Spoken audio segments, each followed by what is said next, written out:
Bom dia. Que a graça e a paz do Senhor Jesus Cristo seja em sua vida, no seu lar, em seus negócios. Quero agradecer a Deus por permitir entregarmos nossas primícias a Ele e juntos desfrutarmos de mais um dia dessa palavra que se encontra no livro de Salmos, no capítulo 144, versículos 1 e 2, que diz: Bendito seja o Senhor, rocha minha, que me adestra as mãos para a batalha e os dedos para a guerra. Minha misericórdia e fortaleza minha, meu alto refúgio e meu libertador, meu escudo, aquele em quem confio e quem me submete, o meu povo. Inicio te fazendo a seguinte pergunta: você está preparado ou está se preparando para a batalha? Verifique se você está pronto. Saiba que você não encontrará seus inimigos de mãos vazias. É necessário se preparar para as batalhas que você sabe que enfrentará depois de tomar a decisão de querer viver para Jesus de todo o seu coração. Muitas vezes pode parecer que depois de tomar essa decisão, de repente sua carne, sua natureza humana e sua tendência a pecar parecerá pior do que antes. Mas a verdade é que sempre foi assim. É só que agora você enxerga nitidamente. Agora o Senhor está te mostrando o que precisa ser vencido para se libertar do pecado e ser feito conforme a imagem de Cristo, vivendo o seu caráter. Quando você vê esse pecado em sua carne, não é um motivo para ficar desanimado. Pelo contrário, vendo isso significa que você pode vencê-lo. Toda vez que o Senhor brilha uma luz sobre o pecado em sua carne, e Ele fará a luz brilhar mais e mais à medida que você progride neste caminho, então você pode contar isso como uma gloriosa oportunidade de lutar e vencer esse pecado e ganhar mais das virtudes de Cristo. Você geralmente sabe onde você é fraco. Você sabe que quando sai de casa, vai para a escola, para a faculdade, para o trabalho, para a igreja ou onde quer que esteja, vai encontrar certas coisas que sua carne o tentará. Orgulho, egoísmo, vaidade, ser escravo do que as pessoas pensam de você e quantas outras coisas. Então, o que você pode fazer para se preparar para esses momentos?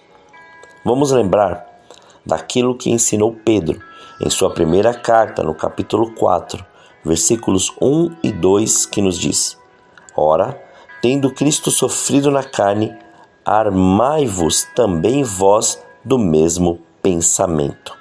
Pois aquele que sofreu na carne deixou o pecado, para que, no tempo que vos resta na carne, já não vivais de acordo com as paixões dos homens, mas segundo a vontade de Deus. Você precisa se armar, precisa estar preparado. Cristo sofreu por você na carne. Agora é a sua vez de suportar esse processo de crescimento.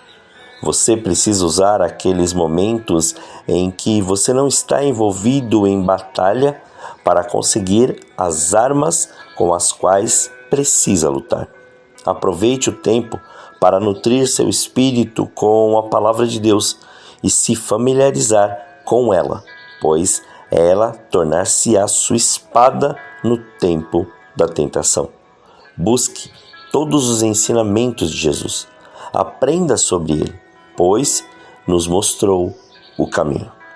Use o tempo para orar no Senhor e pela sua força, para permanecer em pé naquelas tentações que você sabe que virão. Então, você não terá motivos para temer ser tentado, porque você está totalmente preparado para vencer, mesmo sabendo o que estará enfrentando. Então, você não enfrentará as tentações impotente, mas pronto para lutar. Lembre-se, a palavra do Senhor é uma espada e deve ser usada como Jesus nos ensinou no Evangelho segundo Mateus, capítulo 4, versículo 10, que diz: Vai-te, Satanás, porque está escrito, ao Senhor teu Deus adorarás e só a Ele servirás. Por exemplo, quando você encontra essa tentação de temer o que as pessoas pensam de você, e espera por alguma honra das pessoas em vez de Deus, você pode ousadamente dizer aquilo que está descrito na primeira carta de Pedro, capítulo 1, versículo 24 e 25, que diz: Vai-te, Satanás, pois está escrito, porque toda carne é como a erva, e toda a glória do homem como a flor da erva. Secou-se a erva e caiu a sua flor, mas a palavra do Senhor permanece para sempre. Usando este verso como uma arma, você descobrirá que você, através da graça e do poder de Deus, pode viver somente diante do rosto do Senhor, para que possa servi-lo como deveria, sem se preocupar com o que as pessoas pensam. Ou, talvez, você seja tentado a pensamentos arrogantes, a pensar que está acima de outra pessoa.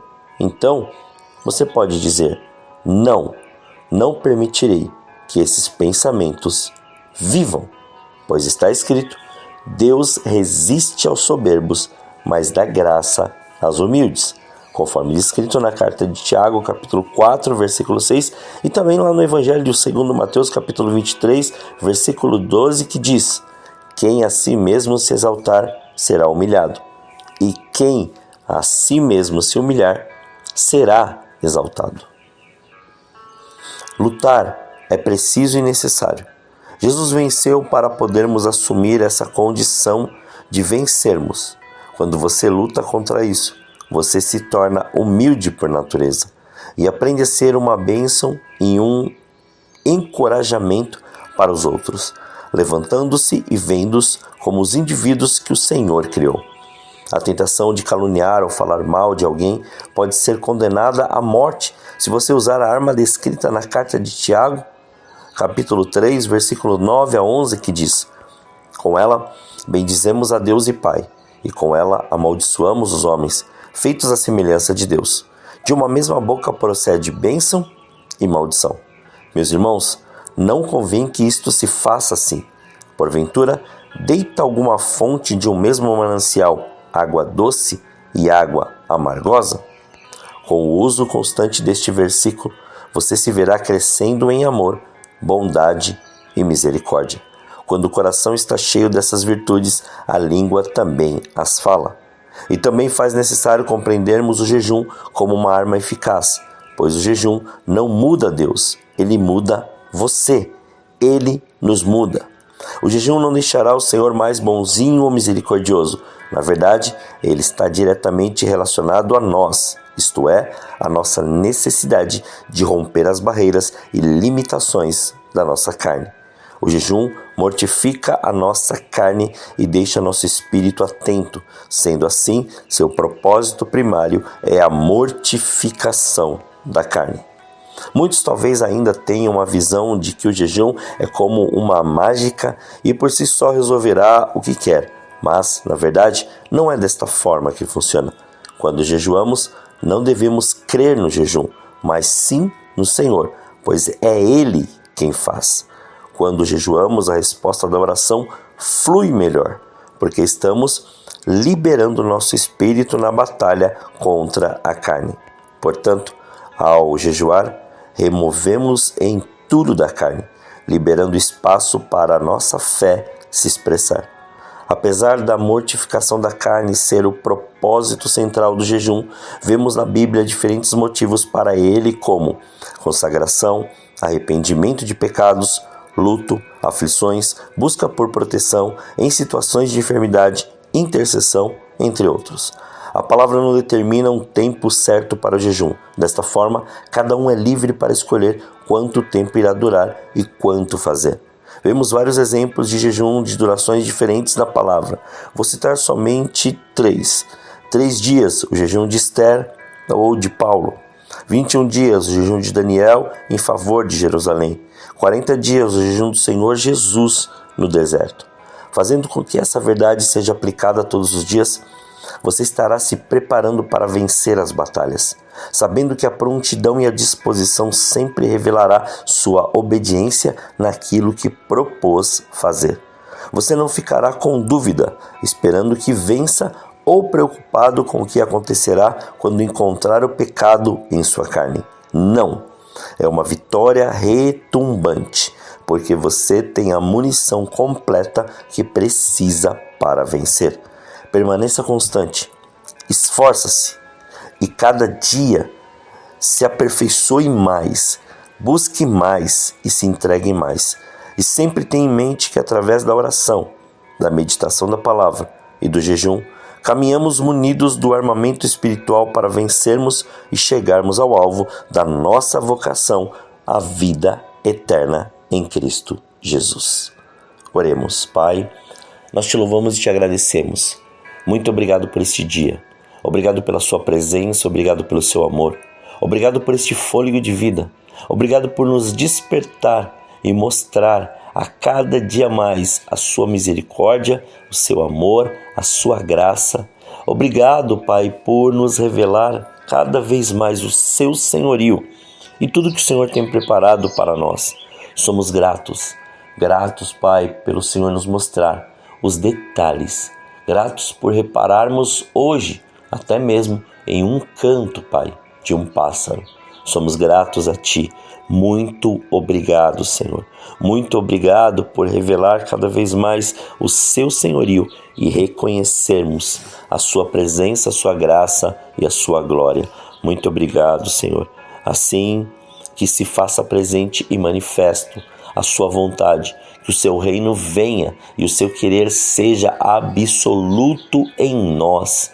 Livra-nos do mal, da tentação, não deixe faltar o pão na mesa deste teu filho, mas antes faça com que a sua graça e a sua glória sejam manifestos e o seu querer seja grandioso, glorioso e poderoso.